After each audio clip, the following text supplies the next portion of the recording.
¿Se escucha bien? Sí. Vale, no hace falta subir. Pues buenas tardes, muchas gracias por venir. Me estaba tomando ahora un café con Servando y le comentaba que, bueno, que yo no presento a Servando, yo estoy hablando con un amigo ya, ¿no? Ya es la cuarta vez que Servando viene a Salamanca, la tercera que viene... ¿Cuarta o más? Yo pensaba que cuarta, era 20 o algo así. Viniste con La Máscara, viniste con Dundun, Sinclair, no miento, claro, la quinta. Sinclair, lo de la barbería, lo de los tatuajes y esta, o sea que ya son 5 veces. Ya eres como, te podemos decir que eres como así, autorresidente de la librería. Venimos a hablar de Fuego Cercada, que es el último libro de Servando. Y a mí me gustaría que nos fuese contando un poco cómo empieza este libro a bullir dentro de ti, porque leyendo entrevistas, yo no lo sabía, y creo que es un libro que tenías en tu cabeza mucho antes de lo que tú crees, porque he leído que llegaste incluso a hacer los famosos paseos psicofotográficos que hacía el Grupo Surrealista de Madrid, y quizás ahí ya tuviste ahí esa primera tentativa, pero luego sí que es verdad que repasando toda tu obra, leyéndote, viendo lo que haces en La Felguera, por supuesto, los artículos en Agente Provocador, Brutalistas y tal, y este libro como que ya cierra, ¿no? Como que tú ya venías teniendo en la cabeza querer hacer algo sobre Madrid, que tú siempre la has considerado como tu ciudad. Entonces, ¿dónde nace De Fuego Cercada? Bueno, Guillermo tiene razón porque, a ver, yo vengo como si fuera mi casa, o sea, es que porque hay un tren en medio, pero es que, de verdad, yo sé que siempre la gente cuando va a sitios, gente que es bien agradecida y que decir siempre hipérboles y decir, pero es verdad, o sea, y es más, ahora me acabo de enterar que mañana cumple 10 años esta librería, con lo cual lo primero es dar un aplauso muy grande a Guillermo y a Rafa y a los que llevan esta librería. Y bueno, todos los libros yo creo que, no sé, otros escritores, escritoras, lo que sea, también, más allá de los escritores, ¿no? La vida misma. Todos los libros son casi autobiografías de uno, ¿no? Entonces, ¿este libro cuándo estaba este libro ya? Pues este libro estaba desde hace muchísimos años.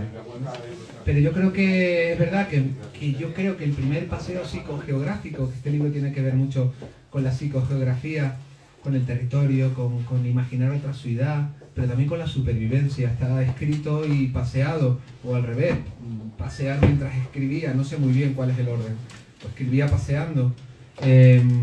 Está hecho en medio de la pandemia, en una situación que todos y todas vivimos, una situación muy difícil, complicada. Mi vida personal no eran buenos tiempos, y para mí lo que yo he volcado aquí, o lo que hago por medio del pasear, del caminar, que es una actitud no solamente terapéutica, ¿no? Es una actitud mágica, pero es más, es una actitud de reinventar el mundo para sobrevivir a ciudades que cada vez son más hostiles. Aquí pone Geografía Secreta de Madrid, pero yo todo lo que hablo de Madrid es intercambiable por cualquier ciudad, Salamanca también, por supuesto, ¿no? En el caso de Madrid son ciudades cada vez más hostiles para la vida. Y al reencantar la mirada y resignificar el espacio urbano, sucede algo increíble. Y es que en medio de noticias hacia 7.291, de lo que estaba pasando entonces, yo me sentía acompañado en todo momento, acompañado en un paseo donde... Y es una de las cosas que me obsesionan y siempre son muy recurrentes, que tiene que ver con el pasado, que el pasado no existe. El pasado no existe. Solo existe el presente. El futuro, por supuesto, tampoco, pero solo existe el presente. El presente es el lugar donde nunca estamos. Estamos en el pasado como nostalgia, como historia, en el peor sentido de la palabra. Ya pasó, con lo cual no me dice nada, ¿no? Pero es el presente. Está ahí el presente. Para mí era importante el... reconocer una ciudad, un lugar, que es donde yo vivo, pero vuelvo a decirlo, lo haría aquí si viviera en Salamanca, donde está viva, la ciudad está llena de fuerza, es una entidad orgánica que mantiene un diálogo continuamente conmigo. Y está viva ¿dónde? En la memoria de las piedras, en la memoria de los edificios, en la memoria de las personas, y en una comunicación que casi es espiritismo, porque es una comunicación con los que ya no están, pero están. Por eso es un libro como espectral. ¿Qué son los espectros, los fantasmas? Entes que se fueron, pero no del todo. Y siguen estando ahí. Una ciudad que te contiene, que te define, que tiene una impronta muy tremenda, donde tiene luces y donde tiene sombras, donde hubo bombardeos, donde hubo asedios, donde el 30% de la ciudad está edificado sobre cementerios, cementerios que aplanaron, construyeron los edificios, y aquí el futuro, el progreso. Y entonces cuando nace el libro, es verdad que yo hace como, no sé las fechas exactas, y fue en la calle Montera, que convertimos la calle Montera de Madrid, que no sé si la conocéis, una calle en Whitechapel. Y fue yo el primer paseo psicogeográfico en medio de la lluvia, vino poca gente, y allí estaba todo, está todo. En la calle Montera está el mundo, también, ¿no? Y entonces sí, apareció ese libro, estaba ya entonces, de alguna manera. Es verdad que con los surrealistas, yo ya les había comentado eso a nivel de experimento. Ir hacia el norte caminando en línea perpendicular, intentando ver si se podía salir a pie de la ciudad. Y contando, como si fuera un memorialista, un cronista que llega en el último minuto, todo lo que hay. Y también el sur. No dice el sur. ¿Por qué? Porque es interminable el sur. Entonces el norte era más asequible, ¿no? Y sí, el libro entonces estaba, yo creo que estaba ya ahí. También es mi manera de decir, es todo lo que sé de la ciudad, por la que siento un amor muy grande. Un amor en cursiva, ¿no? Un amor en cursiva. Entonces, como mi tributo, mi declaración de un tipo de amor singular a la ciudad en la que vivo, para sobrevivirla. Hablando de espectros, háblanos de ese álbum que has traído.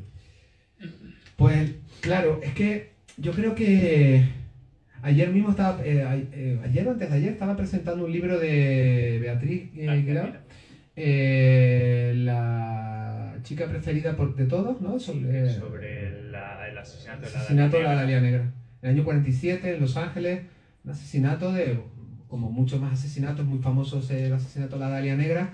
Y yo le decía a ella, es que cuando, por supuesto, sin obsesión no hay obra de arte, ya sea en la escritura, en la música, y entonces hay una comunicación muy especial, muy íntima con los que ya no están. En este caso ella, yo le preguntaba eso a ella, que si de alguna manera al escribir un libro sobre una chica que fue asesinada siendo súper jovencita en el año 47, convertida en un crimen de Netflix, por supuesto manoseada, ultrajada, su propia memoria, mirada masculina, por supuesto, sobre ella, al ella resignificarla y darle una voz, darle dignidad, si no había entrado en contacto con una persona que existió, que fue asesinada y que para ella fue casi que le estaba hablando. Y me dijo, sí, efectivamente, o sea, yo sentí eso, ¿no? Entonces está este álbum de fotos. Yo creo que todos los que estamos aquí posiblemente tenemos libros, discos, fotografías, objetos, y cuando los conseguimos nos los ponemos así guardaditos ahí, los ponemos como si fueran talismanes, ¿no? Bueno, estás escuchando un disco una semana, luego lo guardas y no lo vuelves a escuchar, pero durante esa semana está ahí, como un objeto de poder. Y los libros igual, ¿no? Todo lo que en el arte nos emociona es que nos habla de la vida, nos habla de la vida. Entonces, los objetos tienen propiedades muy poderosas. Y entonces esto es un álbum de fotos que lo voy a pasar con cuidado para que paséis las páginas, pues es de 1910 aproximadamente. Y el personaje que aparece inicialmente es José Ribalta Camós, un oftalmólogo barcelonés, en el que yo, cuando decidí escribir un libro sobre esa historia secreta de Madrid, podía haber escrito un ensayo sin esa otra parte, ¿no? Sin de pronto intentar descifrar un misterio. José Ribalta Camós en 1916 desaparece de Madrid y lo último que se sabe de él es que intenta salir de la ciudad caminando hacia el norte siguiendo las líneas del deseo. Las líneas del deseo son caminos que se crean de forma azarosa, ya sea por el paso de las personas o de los animales. Todos tenemos nuestro camino del deseo, posiblemente atajos, ¿no? Yo todos los días atravieso un camino del deseo donde vivo, en el edificio al lado, ¿no? Y entonces de pronto estaba escribiendo el libro, avanzando en el libro, pero cuando digamos que ubiqué esa historia y dije, al mismo tiempo que yo camino, al mismo tiempo que yo hago de memorialista, voy contando casi como si fuera en la historia interminable, la nada avanza y lo va consumiendo todo, como dando testimonio casi en el último minuto de cosas que todavía están ahí, pero posiblemente a lo mejor desaparezcan, ¿no? Voy a intentar resolver un crimen, o un hecho, o una desaparición. Siempre es como esta idea de nada desaparece completamente, ¿no? Ningún crimen es perfecto, siempre hay huellas, hay rastros, basta enfocar la mirada, ¿no? Si enfocamos la mirada, no solamente escribiendo un libro, la vida misma es así, un problema de mirada, estamos mirando en el lugar equivocado continuamente, ¿no? Cuando la mirada está bien sintonizada, pasan cosas. Y entonces, este álbum de fotos de José Ribalta Camós en 1910, lo voy a pasar, aparece en el rastro. Y entonces yo ya digo en ese momento, me pasó también con todo el odio que tenía dentro, con Don Dun Pacheco. Podía haber escrito un libro en, yo qué sé, en 7-8 meses hablando de los hits del Pacheco, pero no es mi voz. Entonces, en ese momento dije, José Ribalta Camós, yo voy a intentar hacer lo mismo que él hizo, un siglo después en una ciudad que ha cambiado. Con el añadido que de pronto descubro que Henry Morton Stanley, el legendario explorador que va en busca de las fuentes del Nilo, 50 años antes vivía en la misma casa que va a vivir José Ribalta Camós. Entonces, esa imagen de Stanley en Madrid, recibe el telegrama famoso que todos y todas conocemos, va a París y le dice, vaya a buscar al doctor Livingstone, ¿no? Y él está aquí en Madrid, bueno, está aquí en Madrid. Uno va a las fuentes del Nilo a buscar a un hombre que no quiere volver, normal, estaba súper a gusto allí, de hecho se lo encuentra en medio y dice, vuelve, y dice, no, que estoy bien aquí, ¿para qué has venido a buscarme? No quiero saber nada de la civilización occidental, pues normal. Y de pronto Ribalta que ha desaparecido y yo caminando. Entonces cuando todo eso apareció dije, ya está, ya, entonces como que es una escritura que va a saco. Creemos que, por cierto, hay una foto de la Plaza Mayor de Salamanca en este álbum, ¿no? De la universidad. Y de la universidad, de la fachada, o sea que... Todo está ahí pasando, hay una conexión interesante ahí. Lo has dicho y creo que este es un libro sobre la mirada, o sea, sobre cómo mirar de forma diferente las cosas y sobre todo creo que es un libro sobre la arquitectura y sobre los edificios y sobre el poder que ejercen sobre nosotros. Y ahí yo creo que sí que es muy interesante la figura de Jane Sinclair, que creo que es otro nexo bonito que nos une, cómo a lo largo de su obra sí que ha analizado el efecto que juegan esos edificios y en el último libro que le editaste es bastante evidente. Entonces, además aparece, él forma parte de tu paseo.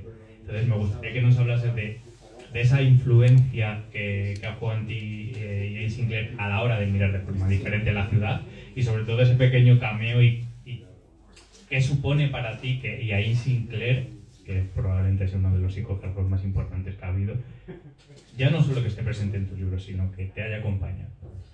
A ver, me acompañó porque lo trajimos a Madrid, entonces yo dije, mi sueño cumplido, o sea, es que mi sueño cumplido.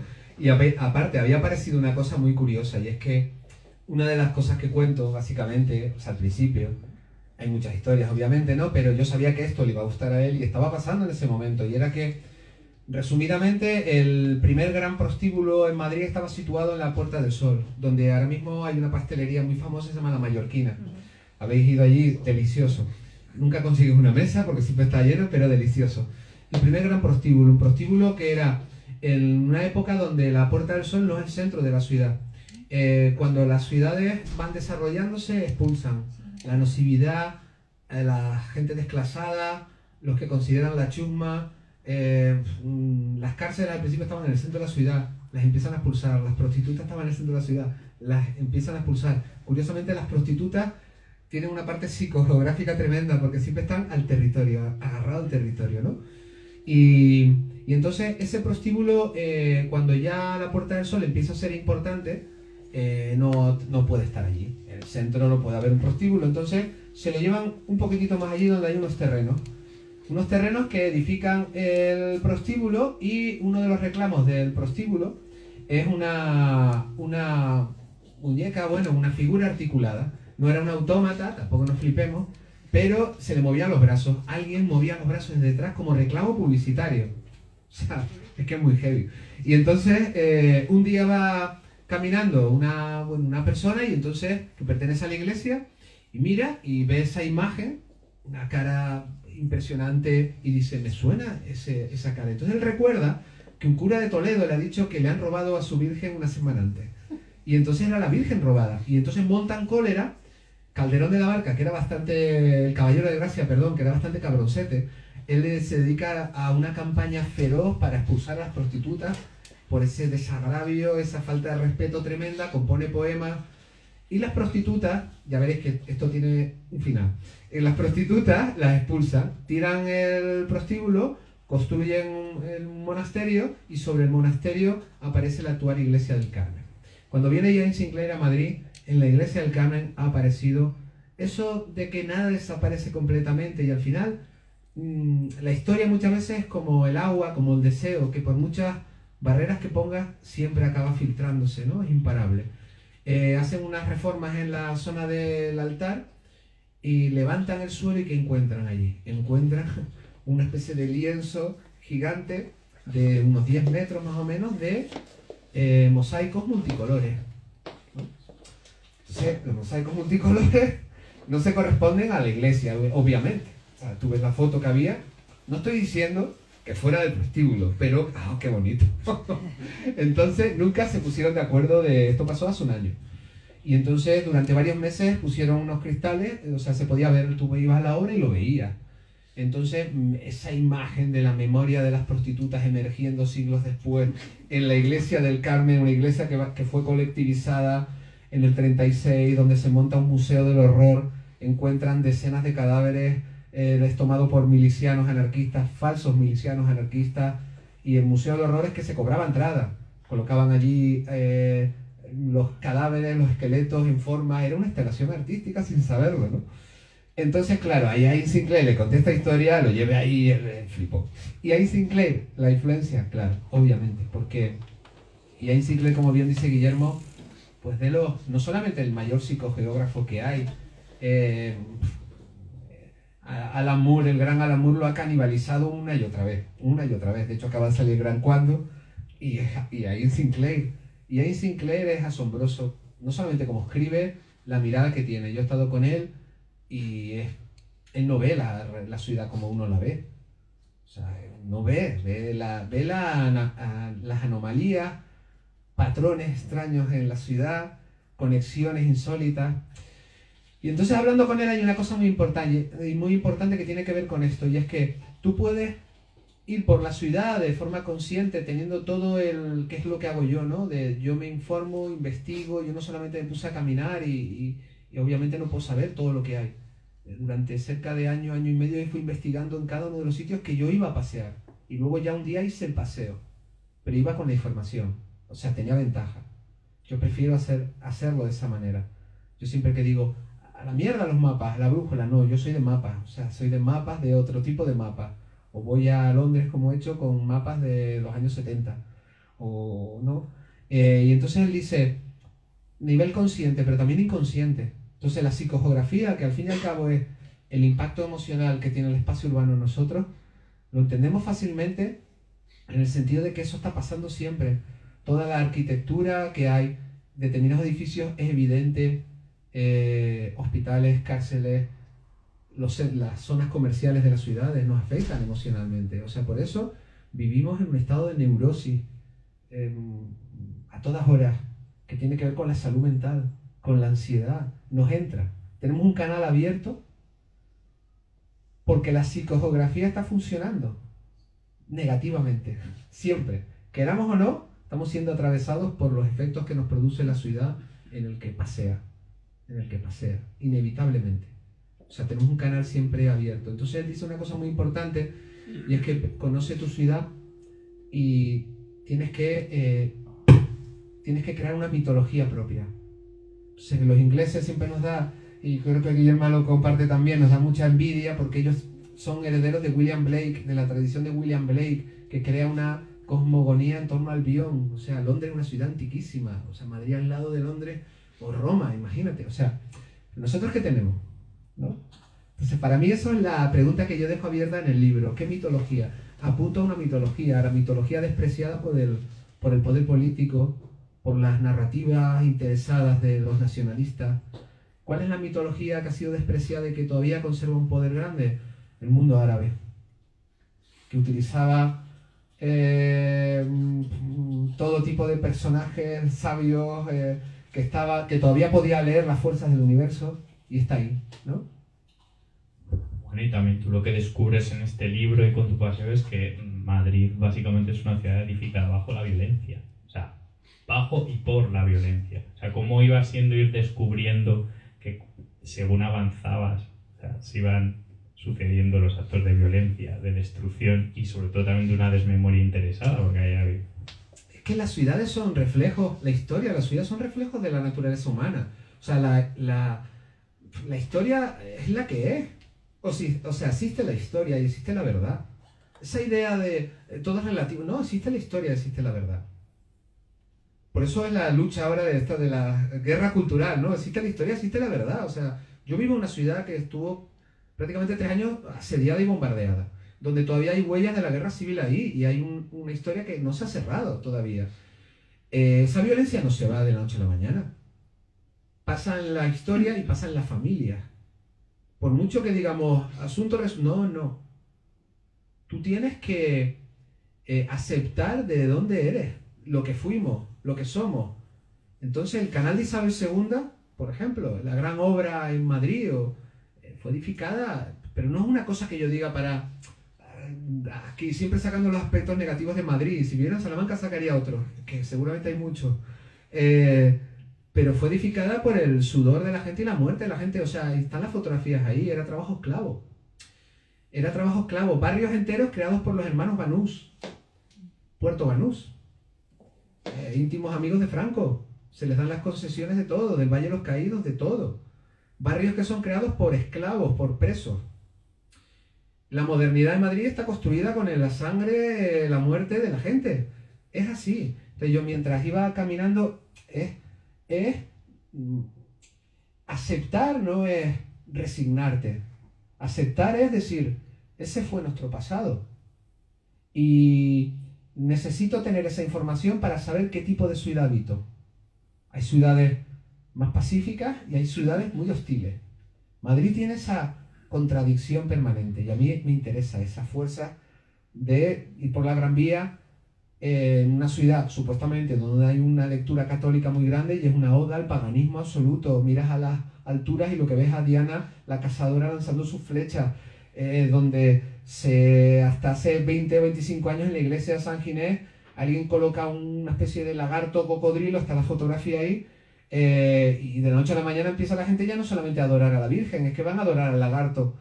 Casi una especie de culto Lovecraftiano. Entonces el cura hábilmente dice, ¿cómo? Pues tira ese lagarto, lo tiró a la basura. Esas cosas pasan en Madrid, o por ejemplo, yo qué sé, o San Isidro, que era un saorí, o sea, que no hacía milagros, es que buscaba agua y lo encontraba. Ya está, ¿no? Fin de la leyenda. Pero como que siempre intentamos contar una historia hecha a medida de cada cual. Pero la historia es la que es.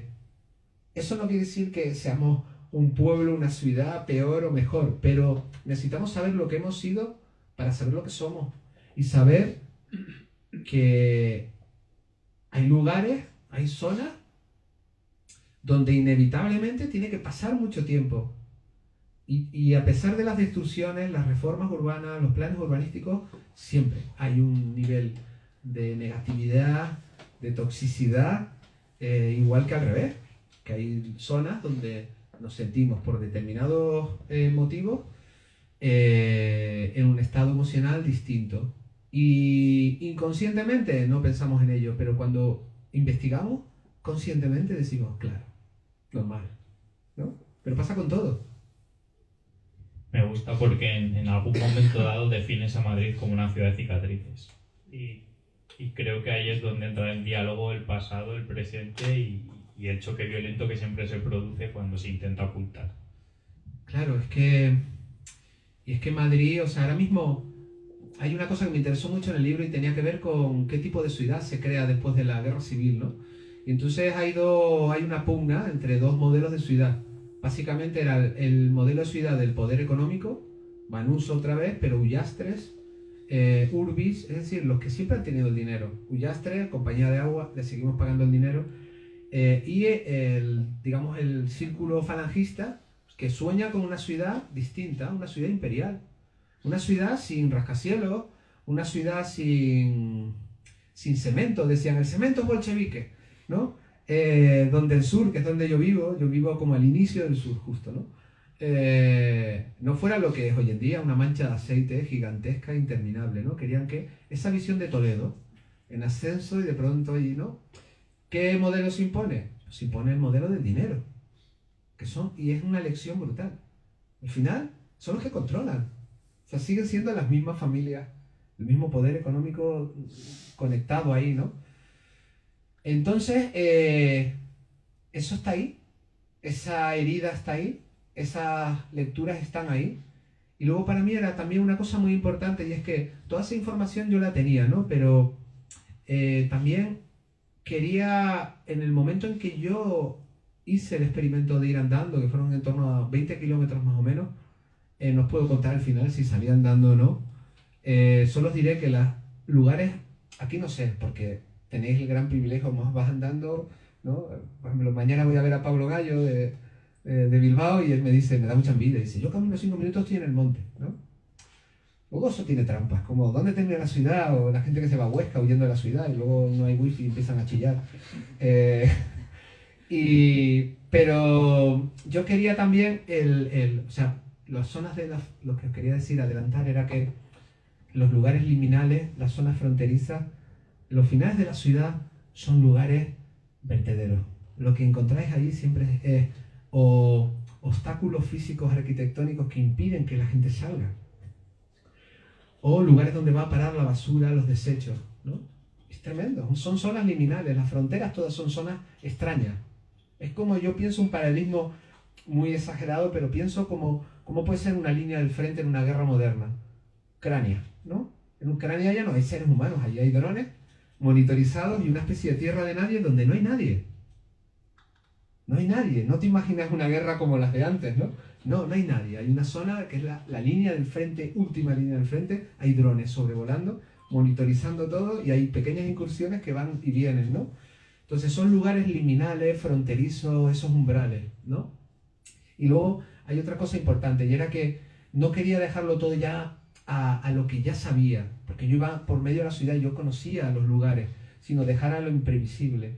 Y cuando te abres a lo que vaya a suceder, suceden cosas, porque vas con la mirada muy enfocada, muy concentrado en dejar que te pasen cosas, absorber lo que estás viendo, el paisaje, la arquitectura o las cosas que pasan, ¿no?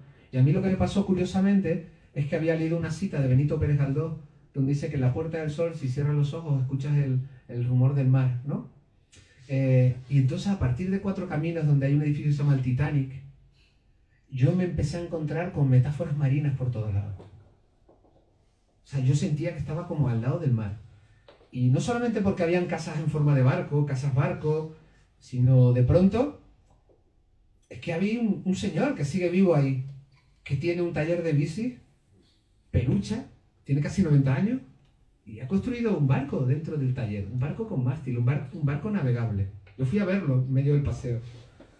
Un barco no saldrá por la puerta, ¿no? Y me acuerdo que me estaba leyendo un libro, que en la portada aparece una ballena, Moby Dick es mi libro favorito, y ese momento fue sobrecogedor, porque yo estaba ahí con las metáforas marinas. Lo que no cuento es que estaba ya reventado, o sea, había caminado un montón, un calor que te caga. Yo estaba echado como en una zona que ya era el final de la ciudad, pero decías tú, un barrio que se llama Mirasierra, que es como un barrio no barrio. La embajada de Siam, una bandera rarísima allí, en medio de la nada, guarderías alemanas. La ciudad se iba descomponiendo, iba desapareciendo la ciudad. Yo me eché un rato ahí en la hierba, enfrente de una especie de empresa que había unas vallas, y de pronto yo estaba leyendo un libro que en la portada hay una ballena, y de pronto miro y era la cola de la ballena sobresaliendo, y entonces había una escultura gigantesca dentro, no sé por qué, nunca lo supe. Me asomé así y ese momento fue increíble, ¿no? Esas sincronicidades que realmente son actos mágicos y suceden todos los días sin que seamos conscientes. otro espectro que me parecen las figuras más interesantes del libro, sobre todo porque te ayuda mucho. Tú lo utilizas un poco para introducir todo el libro y sobre todo la primera parte centrada en la Puerta del Sol, que tú defines como un puerto, ¿no? A partir de esa definición de puerto es cuando empiezas con las metáforas y empiezas a ver metáforas marinas o incluso cosas más evidentes, que es Ramón Gómez de la Serna, que me parece un personaje maravilloso. Y además me gustaría que nos contases cuando él era niño, ¿no? Todo ese Madrid, cuando veía pasar a los penitentes, y esa fuerza que tiene esa figura y que te ayuda también a avanzar la historia. Es un libro en el que, curiosamente o no tan curiosamente, tú te apoyas en figuras que ya no están para que la historia avance, tanto física como literariamente. Sí. En la Puerta del Sol hubo un problema, y es que llegó un momento en que yo estaba atrapado en la Puerta del Sol, no salía de la Puerta del Sol. De hecho, lees el libro y es que el 20%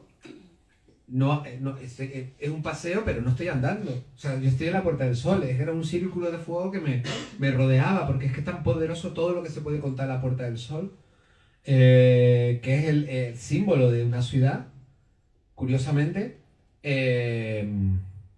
Planes que intentaron hacerla desaparecer, planes inmediatamente al terminar la guerra. Jiménez Caballero, uno de ellos, Ernesto Jiménez Caballero, posiblemente el primer fascista que hubo en España, o filofascista, un hombre excéntrico como ninguno, expuesto en el Reina Sofía. No digo que no tenga que ser expuesto, pero un tío que dijo Madrid 7 veces maldita y que dijo hay que borrar, hay que destruir la Puerta del Sol, porque es el lugar donde se junta la gente, las multitudes.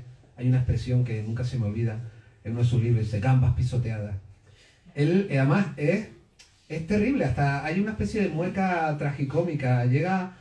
Cae Madrid y entonces todos hemos visto esas imágenes, fotografías, soldados entrando en la Puerta del Sol, la gente abrazada a los soldados, y él está allí, es su gran momento, es como, en plan, el día de la boda y me lo jodieron, ¿no? Entonces él está allí y él está enfurruñado. Y no le gusta lo que está viendo, dice la gente abrazándose, mujeres desgreñadas, ¿qué es esto? Esto no puede ser, este es el futuro de Madrid, el pueblo oliendo fatal, aquí gritando, bailando, una mujer. Es tremenda la descripción. Puerta del Sol, Gómez de la Serna, evidentemente, porque es que Gómez de la Serna tenía que aparecer sí o sí, porque es lo más cercano que tuvimos a Dada, con sus luces y sus sombras. Por ejemplo, yo cuento un episodio de Gómez de la Serna muy desconocido, que tiene que ver cuando llega la guerra, Gómez de la Serna, ¿no? Daría para otro, pero bueno, básicamente es que él huye porque intenta, además, él responde de una manera muy Gómez de la Serna. Llega la guerra civil, tal, no sé qué, y están todos los intelectuales, los que están allí diciendo voy a poner mi pecho para defender Madrid, y entonces creo que es Neruda le dice, oye, mira, hay una reunión en el Círculo de Bellas Artes de la Alianza de Intelectuales Antifascistas, o no me acuerdo si se llamaba de otra manera antes, al principio. Y entonces dice, y dicen que venga. Y él dice, pues tengo que ir o... Dice, hombre, yo creo que deberías ir, porque si no vas, a lo mejor sospecha. Y él va a regañadientes, él está encerrado en su casa esperando a que los fascistas liberen Madrid. Porque tiene miedo. Y entonces él llega allí y hay una escena que es tremenda, es como si fuera un texto de Gómez de la Serna, que él tiene una genialidad increíble. Y entonces cuenta que él llega y todos se ponen en pie, vítores, aplausos a Gómez de la Serna, y entonces uno de ellos le dicen, tú serás el máximo Gorki de la resistencia madrileña, y él se levanta y dice, mire usted, yo es que estoy enfermo, yo estoy esperando para irme de Madrid, pues estoy mal, me encuentro mal. Entonces todo el mundo empieza a insultarlo, le dice, mejor te vas. Y entonces él se va de allí, se va mirando para atrás continuamente, mirando para atrás, llega a su casa. Le dice a la portera, vamos a comprar víveres, voy a trancar la puerta y que nadie entre. Dile, si viene alguien, dile que me he ido. Entonces se queda ahí encerrado el tío. Y entonces huye de Madrid porque le dicen que si un señorito se ve con la maleta saliendo en mitad de la noche, va a despertar sospecha, entonces tiene que ir con la maleta en la cabeza. Sí, como iban todos apresuradamente, así no iba a despertar sospecha. Entonces el tío pasa los controles pálido, sudando, no porque estuviera enfermo, estaba acojonado. Y llega allí cuando escribe el libro sobre Goya, ¿no? Bueno, pero es Gómez de la Serna porque es el gran personaje, y sobre todo también porque hay una historia un poco que defrauda bastante y tiene que ver con la tradición flaneur, la tradición caminante en España, diría. Yo he investigado Madrid, no puedo hablar de otros lugares. Y el resultado es que no hay tradición flaneur. O sea, de verdad, ojalá me hubiera gustado que... ¿Pero por qué? Porque es que no les interesaba las afueras, la periferia, y nadie iba. Estaban todos en la misma tertulia. ¿Sabes? Es como si tú estás toda la vida aquí alrededor, ¿no? Pero Gómez de la Serna tiene una genialidad y hay un texto psicogeográfico del metro, que es maravilloso. Se inaugura el metro y entonces él se va imaginando lo que va viendo y entonces se imagina como si fuera una montaña rusa el metro y va diciendo: estoy pasando por los leones del Congreso de los Diputados, me están rugiendo, aquí abajo siento que... Gómez de la Serna, Maruja Mayo, que va a Vallecas en busca de calaveras, desperdicios, objetos... Ya está. O sea, estoy exagerando un poco, pero no hay tradición flaneur, o sea, no la hubo, o sea, no, porque no le interesaba a nadie. Pío Baroja, que es el gran psicogeógrafo español, que iba a París y en vez de ir al Sena se iba a las tabernas apaches, claro, era ridiculizado en la posguerra. Él decía: Pío Baroja ve una lata oxidada y le interesa, dice, qué objeto más bello. Y va a lugares y se va a los cementerios a dormir, ¿sabes? Y lo hacía, no a dormir, pero lo visitaba, ¿no? Entonces... Gómez de la Serna tenía que aparecer ahí. Dos máximas que creo que guían el libro y que creo que también te ayudan a definir un poco lo que ha sido tu trayectoria como escritor y como editor, que son: el mapa no es el territorio y caminar es magia defensiva. ¿Hasta qué punto siguen siendo máximos importantes para ti? Es que es la vida. Es la vida totalmente. Claro, caminar es magia defensiva, es una frase de Sinclair. Claro, magia defensiva. Es que... además, es algo súper bonito porque es algo asequible para todos y todas. Creo que cuando nos interesa la literatura o yo que sé, incluso la magia, el mundo oculto, siempre nos sentimos un poco excluidos de ese mundo. Como que no nos sentimos capaces. Porque pensamos que los protagonistas de esos grandes mitos, de esas grandes leyendas, las grandes estrellas, son inalcanzables, pero son cosas asequibles para todo el mundo, pero no suceden. No suceden. Caminar es magia defensiva, claro, ¿quién no lo sabe? O sea, ¿quién no lo sabe? Caminas y problema de intensidad 10 a la hora, problema de intensidad 8, problema de intensidad 7, pero no. Estamos sometidos continuamente a una presión, a un nivel de, en cierta medida, violencia, donde no se nos da a elegir, donde vamos con la cabeza agachada mirando dispositivos móviles, donde nos sentimos agotados y lo que optamos a hacer son cosas que nos agotan más. El principal problema que nos pasa no tiene nada que ver con ni Ayuso, ni Pedro Sánchez, ni nada de eso. Con nosotros mismos y nosotras mismas. Nuestra poca falta de fe, de estima propia.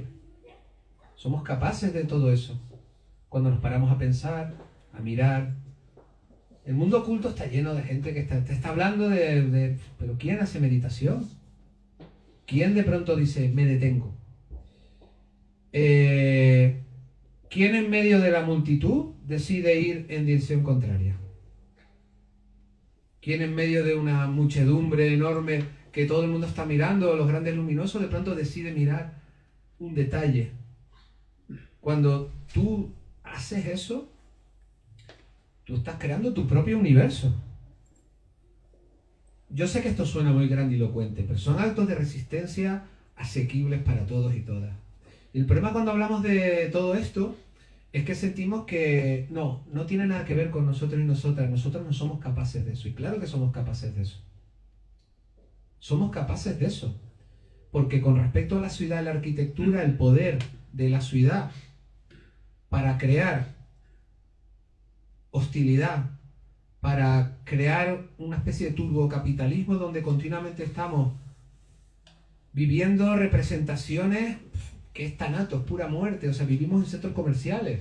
Los centros comerciales son lugares psicogeográficos claros. ¿Para qué? Pues para no parar de consumir, para agotarnos. Para agotarnos. Y cuando nos agotamos, no le cogemos la mano al que tenemos al lado, no discutimos, no pensamos, ¿no? Entonces todo eso está pensado.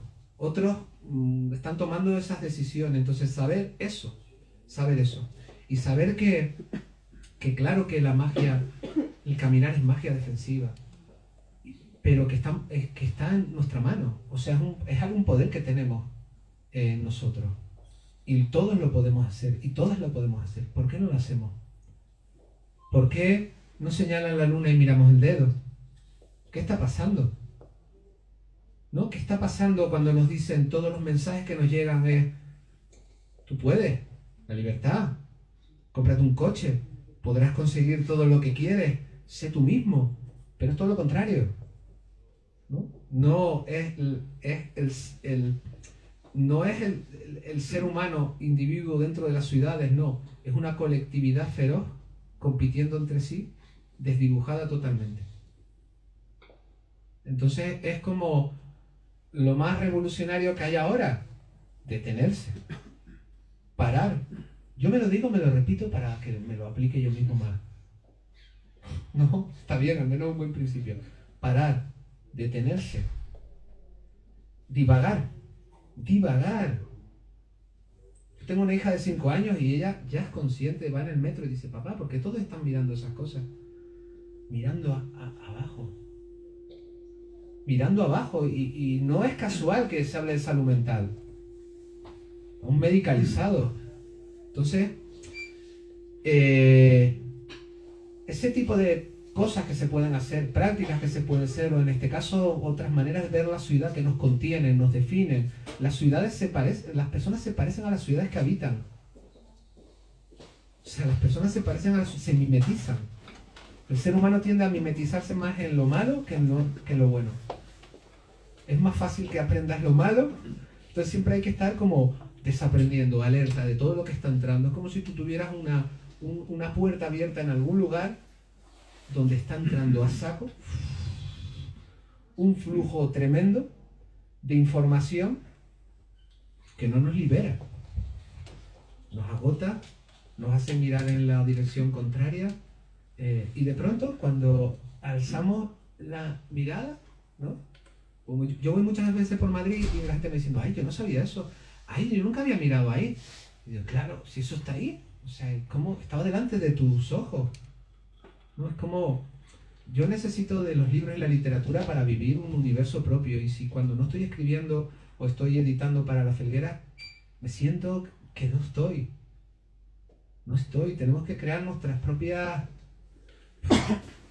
propio relato, nuestra propia narrativa, nuestra propia mirada, una mirada emancipada de alguna manera, ¿no? Entonces, claro que caminar es magia defensiva, y es algo que está al alcance de todos y todas. Por eso la psicogeografía, que suena muy grandilocuente, en el fondo no es otra cosa que eso, que es convertir el árbol anodino que tienes enfrente de tu casa al árbol más bello del mundo. Lograr que nunca te sientas solo, sola. Yo voy por la ciudad siempre acompañado, aunque esté solo. En un diálogo constante, la ciudad. Yo veo determinados lugares y porque me corto, porque no quiero ser pesado con mis amigos, que si no estaría dando la turra todo el día. Pero yo me gusta sentir esas fuerzas que me están hablando. Es que la ciudad te está hablando. Porque no es pasado, es presente. Y el presente es el lugar donde nunca estamos. Yo por mi parte he terminado. ¿Tenéis alguna pregunta para Servando?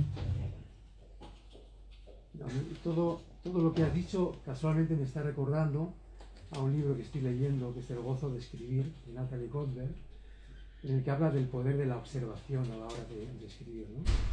Y cómo ella dice que los espacios donde escribimos nos condicionan, ¿no? Y que es bueno escribir en un café, y es bueno escribir entre ruidos de los niños, ¿no? Pues me ha recordado muchísimo todo lo que has hablado tú de la psicogeografía en ese sentido, ¿no? Pero cuando hablas del caminar, imagino que entiendes, te refieres a un caminar observando. Sí, totalmente, o sea, totalmente, y además Yo creo que las grandes obras de arte son producto de divagar, de perder el tiempo. Divagar y perder el tiempo. ¿Qué hacía Walt Whitman? ¿Qué hacía Valle Inclán? Caminaban, paseaban, observaban, ¿no? Con esto de escribir hay una cosa muy curiosa, y es que hay como... Yo, siendo escritor y siendo además editor, es que estoy dentro de un medio súper snob y muy falso, donde realmente, o sea, esa idea de cuando llega verano, sobre todo, el suplemento de Babelia, y pone el lugar del escritor y aparece allí una playa paradisíaca, por supuesto, no petada. Y entonces el escritor escribiendo y se ve una cortinita así, entra al aire, un sitio súper grande, espacioso. Son mentiras. O sea, es que eso no es real. Eso no es real. Se escribe en lugares pequeños, cuando se puede, con la espalda dolorida, con un cuchillo entre los dientes. No hay otra, lo hace todo el mundo. Pero esa idea de la genialidad, claro que nos condiciona, sin duda. Pero hay una cosa súper importante, y yo he descubierto no hace mucho tiempo. Y es que se es escritor o escritora siempre, aunque no escriba. Yo siempre estoy pensando como un escritor, aunque no haya escrito una sola palabra. Aunque me dé rabia porque no logro sacar tiempo. No logro sacar tiempo. Llegó la pandemia y la Casa del Libro no se le ocurre otra cosa que decir que había contratado a Globo para que los libros lleguen más rápido. O sea, todo un montón de críticas ahí en plan... No, el problema no es que nos lleguen más rápido. El problema es que ahora mismo el gran desafío no es ese. Es que para leer hay que proponérselo.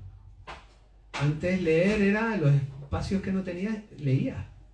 Ahora leer es un acto clandestino, es un acto de fe, de militancia. Tú decides poner una especie de barricada mental, tienes que llevar el móvil para allá, leer. Hay que proponérselo, ese es el gran problema. Y se lucha...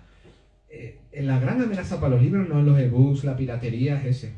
Que ahora mismo tú estás en un lugar, me imagino, en el metro, pero aquí estás en una plaza y está al lado alguien que no esté mirando el móvil y está leyendo un libro, y tú tienes un libro y hay una mirada cómplice en plan de...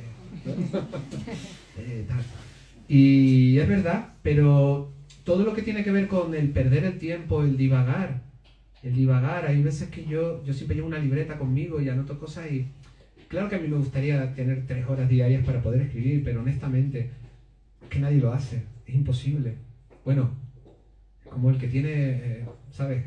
He tenido 8 hijos, claro, o sea, eres millonario y tienes ¿no? Te los cuidan hasta los 8 o 9 años, ¿no? Madonna, quiero un vietnamita, no es real. O sea, salvo que sean, no, la gente, somos muy parecidos todos. Las situaciones son muy parecidas, vivimos momentos muy difíciles para todo el mundo.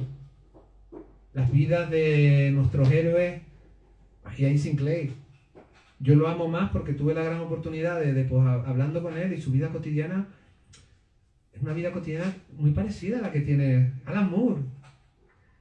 Intentamos, por enésima vez, yo comisaría una exposición en Barcelona de uno de mis libros, entonces intentamos traerlo a Barcelona como siempre se intentaba Alan Moore, ¿no? Y era en medio de la pandemia, y fue genial porque respondió, como siempre tiene enmarronado a todos los amigos suyos de Northampton. Él nos deja el email, ¿no? Y es como un poeta que vive en Northampton, y entonces utiliza el email del poeta para que le lleguen. Para él no da ningún contacto suyo propio, porque si no estarían todos los días. Y entonces ese, creo que era un poeta, un artista visual, nos respondió como a las 12 de mañana diciendo: Alan no sale de su casa, tiene miedo.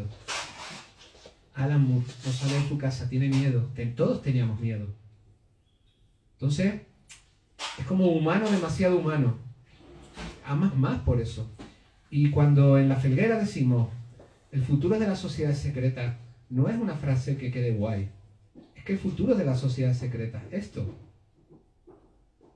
esto. Porque si estáis aquí escuchándome, es porque os sentís identificados con muchas de las cosas que estoy diciendo. Y que veis que leer es un acto de resistencia. Perder el tiempo es un acto de resistencia. Pasear. No voy al supermercado y de camino me doy un paseo. No. Tú vas a pasear. Dedica tu tiempo a pasear, a ti, a pasear. ¿No? Y cuando tu mirada está en eso, de pronto suceden cosas. ¿Y por qué no lo hacemos? ¿Por qué? pues con esa pregunta. Es que hay un tema curioso en lo de caminar. Es un concepto muy wagneriano, ¿no? Wagnesco incluso. Pero ahora yo voy por las ciudades viendo caminar a la gente y no es ese divagar. Les veo preocupados de los 10.000 pasos, de si esta suela va bien con tal. Les veo con una ropa muy específica para hacer ejercicio. O sea que incluso lo del paseo, que es lo más inocente y lo más divagador que hay, está también imbuido de esta practicidad y utilitarismo de todo, ¿no? Porque el paseo, sí, porque no tenemos, creo una de las razones puede ser, escuchándote, que es muy interesante lo que planteas, es que sentimos que no tenemos el control de casi nada, ¿no? Es como la proliferación de los gimnasios, ¿no? ¿No? Es como, tengo el control de algo, ¿no? El control de, ¿no? Que es falso realmente, pero... Y además, es un falso paseo, como tú bien dices. Es un caminar donde no estás en ese lugar, ¿no? Es como... me han invitado a tal sitio y entonces he tenido la gran suerte de que he hablado con el hotel y he dicho, oye, ¿podría mi habitación dar a una plaza? Y me han dicho, sí, sí. Digo, guau, me voy a levantar por la mañana y me voy a poner en la terraza mirando y luego no lo hacemos, estamos allí y ya a los 20 segundos nuestra cabeza está en otra cosa. No estamos donde estamos, no estamos. Pero ¿qué está pasando ahí? El divagar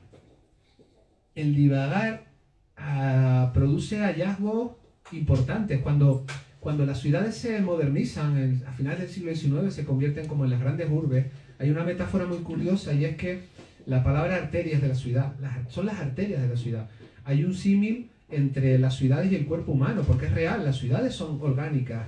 Entonces, por ejemplo, en Madrid hay un plan que se llama el Plan Castro, pero sucede en todos lados, donde se dice, ha habido las epidemias de cólera, se piensa, y es verdad, que los lugares estrechos, atestados, donde no corre el aire, allí lo que son focos de enfermedades, miasma, está el barrio chino de Barcelona.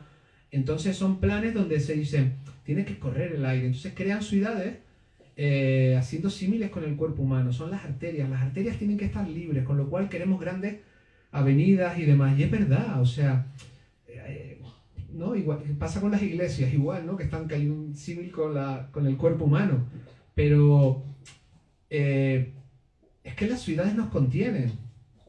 Las ciudades nos contienen y tienes razón. No se camina. No se camina...